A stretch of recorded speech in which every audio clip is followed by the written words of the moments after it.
एक छोटे से गांव में एक प्यारी सी लड़की जीवा रहती थी। वह गांव की सबसे बड़ी नदी के किनारे बसी थी। जीवा को नदी के किनारे रहने का बहुत शौक था।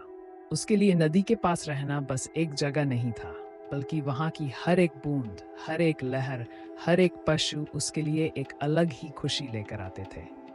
जीवा की सबसे बड़ी खुशी उसके आसपास खेलने वाले दोस्त थे। एक दोस्त था मीनू, जो एक प्यारा सा कछुआ था, और दूसरा था बुलबुल, जो एक सुंदर पंछी था।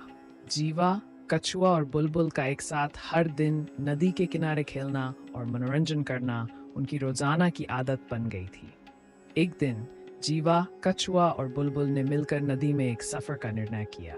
उन्होंने सोचा कि ये उनकी जिंदगी का सबसे यादगार और रोमांचक सफर होगा।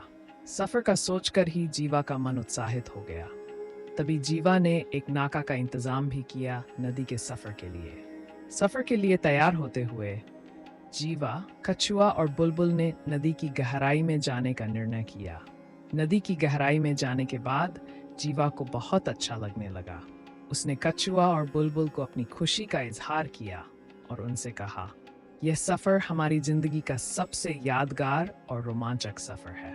नदी की गहराई में जाने के बाद जीवा, कछुआ और बुलबुल ने नदी की सुंदरता का लुत्फ उठाया। वहां की शांति और सुकून ने उनके मन को भर दिया। जहां एक अगल छुपी हुई दुनिया थी जो बेहद खास थी, वह एक से एक सुंदर, मनमोहक जीव थे। जीवा ने महसूस किया कि वह अपने सबसे करीबी दोस्तों के साथ है और उनके साथ हर पल बहुत खुश है। उन सब ने नदी के नीचे बहुत से जीव देखे, जिसमें बहुत सुंदर सुंदर मछलियाँ, ऑक्टोपस, बेल, सार्क और भेड़, बहुत से अन्य सुंदर सुंदर जीवा थे। सफर के दौरान जीवा ने अपने दोस्तों के साथ बहुत सारी मजेदार कहानियां सुनी और खेले। वहां की खूबसूरत तस्वीरें उनकी यादों में सदा के लिए बस गई। जीवा का ये सफर बहुत खास सीख देने वाले था और उसे एक नई दुनिया से मालने वाला था, जहां बहुत खूबसूरत जीव रहते हैं।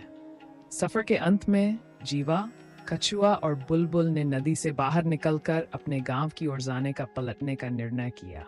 उन्होंने सोचा कि यह सफर उनकी जिंदगी का सबसे यादगार सफर था और वह हमेशा इसे याद रखेंगे। उन्होंने देखा और जाना पानी के अंदर भी एक बहुत सुंदर दुनिया है, जो हमारी दुनिया से बिल्कुल अलग है। इसलिए जीवा ने अब सोचा, हमें नदी को गंदा नहीं करना चाहिए, और निर्णय लिया कि वो अपने दोस्तों के साथ मिलकर गांव वालों को इस बारे में जागरूक करेगी और नदी को स्वच्छ बनाएगी। इस तरह जीवा, कछुआ और बुलबुल का सफर सिर्फ एक साधारण सफर नहीं था, बल्कि ये एक अनुभव और सीख का भंडार भी था। जीवा ने इस सफर में नए दोस्त बनाए और नई खुशियों का अनुभव किया। ये सफर उसके लिए एक अनमोल याद बन गया और उसने इससे बहुत कुछ सीखा। इस प्रकार जीवा की खुशियों से भरी यात्रा नदी की किनारे से लेकर गांव तक एक अद्वितीय और प्यारी कहानी बन गई।